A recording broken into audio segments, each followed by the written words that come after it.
Assalamualaikum warahmatullahi wabarakatuh. Perkenalkan, nama saya Rinda Rahmadani dari Program Studi Teknik Lingkungan, Fakultas Teknik dan Konservasi Universitas Muhammadiyah Berau. Dengan adanya video ini, untuk memenuhi tugas mata kuliah pencemaran udara dan kebisingan. Dengan meningkatnya konsumsi masyarakat terhadap penggunaan bahan bakar fosil, khususnya batu bara, meningkatkan pula dampak negatif yang ditimbulkan khususnya terhadap lingkungan. Beberapa dampak negatif yang disebabkan oleh batu bara ini sangat beragam, dan dua diantaranya yaitu masalah pencemaran berupa gas dan juga abu terbang atau yang biasanya kita sebut fly ash. Masalah pencemaran berupa gas dipicu saat pembangkit listrik berbahan bakar batu bara ini menghasilkan gas buang berupa CO, CO2, NO, dan NO2, dan lainnya.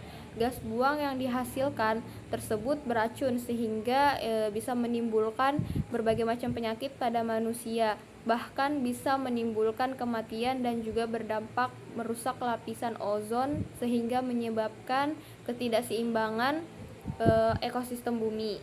Pencemaran lainnya yang dihasilkan oleh pembakaran dalam tungku bakar boiler pembangkit listrik yang bertenaga uap yang dibakar dengan batu bara adalah abu. Abu yang dihasilkan dari pembakaran batu bara di tungku bakar boiler pembangkit listrik mempunyai dua bentuk.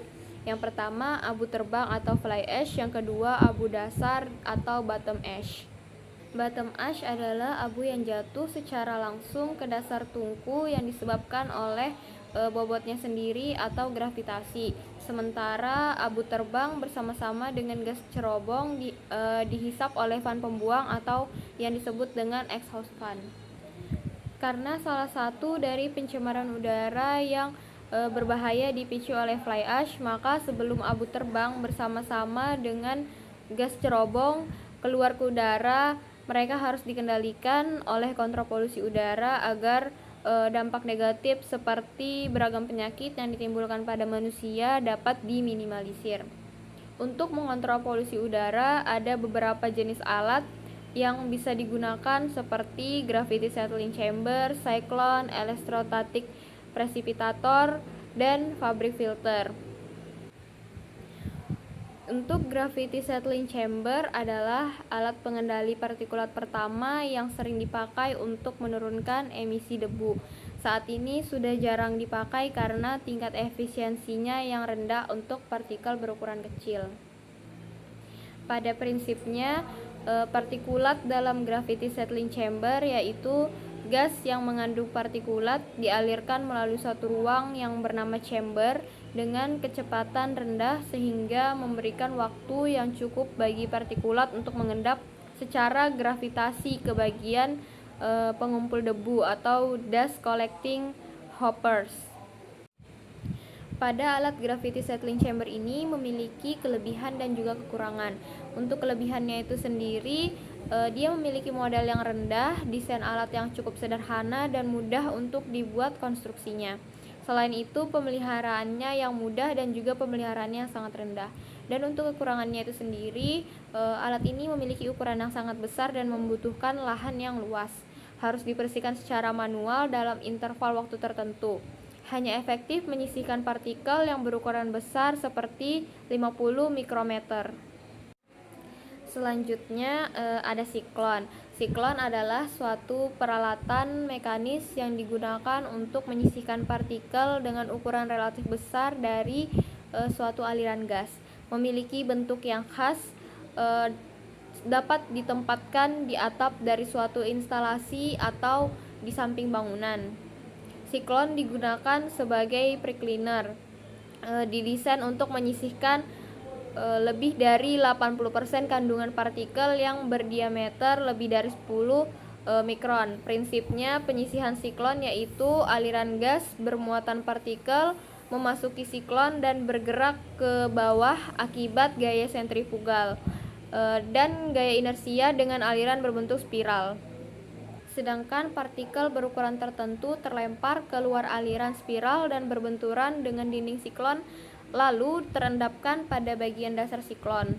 Di dekat dasar siklon, aliran gas berbalik arah ke atas dalam putaran spiral atau vortex yang lebih kecil dan keluar lewat outlet pada bagian atas siklon.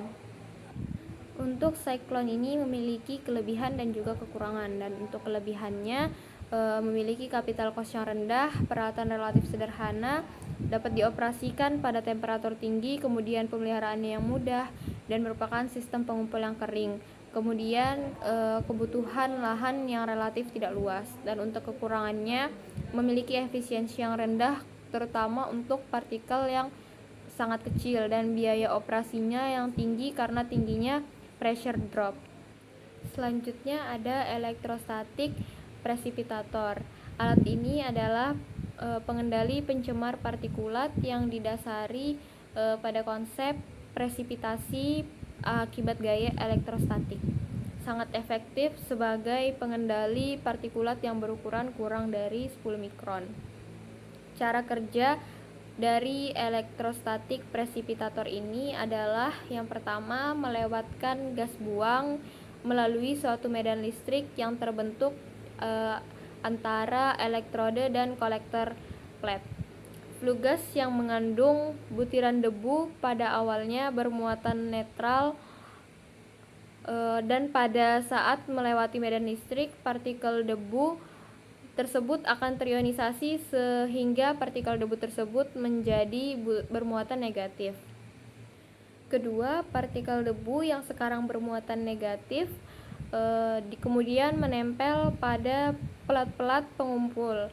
Debu yang dikumpulkan di kolektor plat dipindahkan kembali secara periodik dari kolektor plat melalui suatu getaran atau wrapping. Debu ini kemudian jatuh ke bak penampung dan dipindahkan ke fly ash silo dengan cara divakum atau dihembuskan. Alat ini memiliki beberapa kelebihan dan juga kekurangan.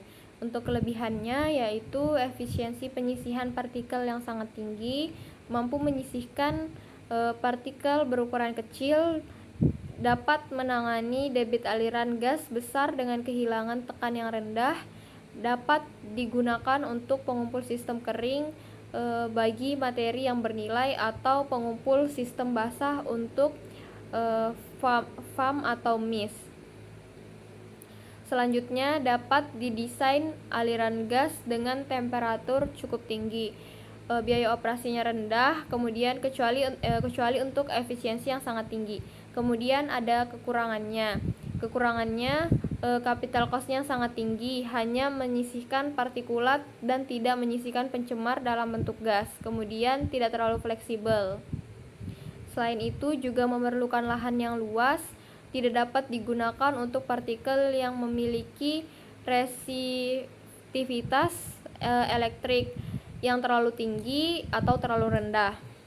Dibutuhkan personel yang memiliki keahlian khusus dalam pemeliharaan elektrostatik presipitator ini, dan ozon yang dihasilkan dari pemberian muatan negatif terhadap elektroda pada saat ionisasi gas. Selanjutnya ada pabrik filter. Alat ini merupakan unit pengendali pencemaran udara yang disisihkan melalui mekanisme impaksi, intersepsi, dan juga difusi. Menggunakan bahan filter tertentu seperti nilon atau wol untuk menyisihkan partikel dari aliran gas. Salah satu kelebihan dari unit ini yakni dapat diterapkan untuk skala pembebanan kecil hingga tinggi.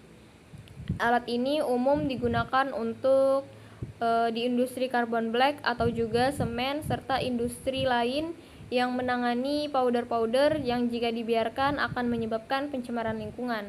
Nah, pencemaran lingkungan yang paling utama yaitu pencemaran udara yang berupa partikulat atau debu.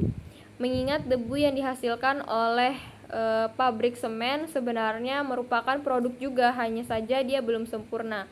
Maka debu yang tertangkap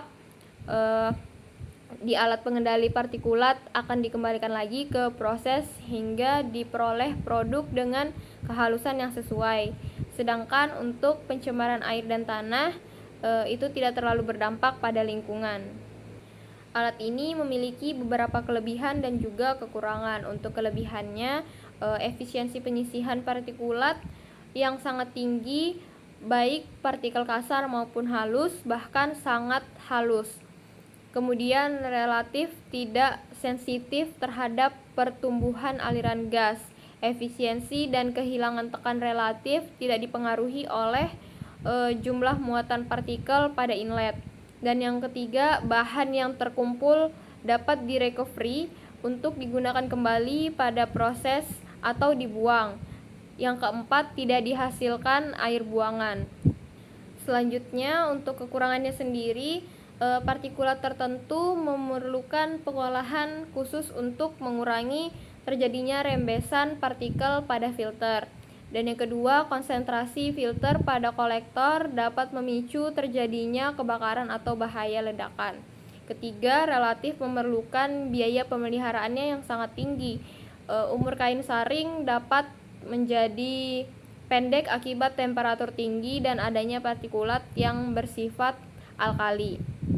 Kemudian materi higroskopis, kondensasi uap atau komponen adhesif dapat mengakibatkan penyumbatan pada pabrik filter sehingga diperlukan adiktif tertentu. Selanjutnya, personel yang melakukan penggantian kantong penyaring harus terlindungi sistem pernafasannya. Nah, dari beberapa alat yang disebutkan di atas, elektrostatik presipitator adalah alat yang paling tinggi efisiensi collecting dust-nya, namun semakin tinggi efisiensi collecting-nya, semakin mahal pula biaya pengoperasiannya. Penggunaan alat-alat pengendali pencemaran udara ini tentunya akan berdasarkan pada karakteristik sumber pencemaran dari emisi yang dilepaskan oleh setiap industri.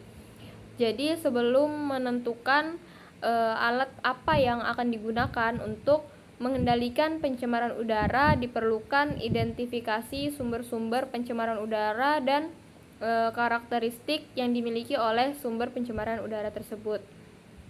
Sekian dari saya, kurang lebihnya mohon dimaafkan. Wassalamualaikum warahmatullahi wabarakatuh.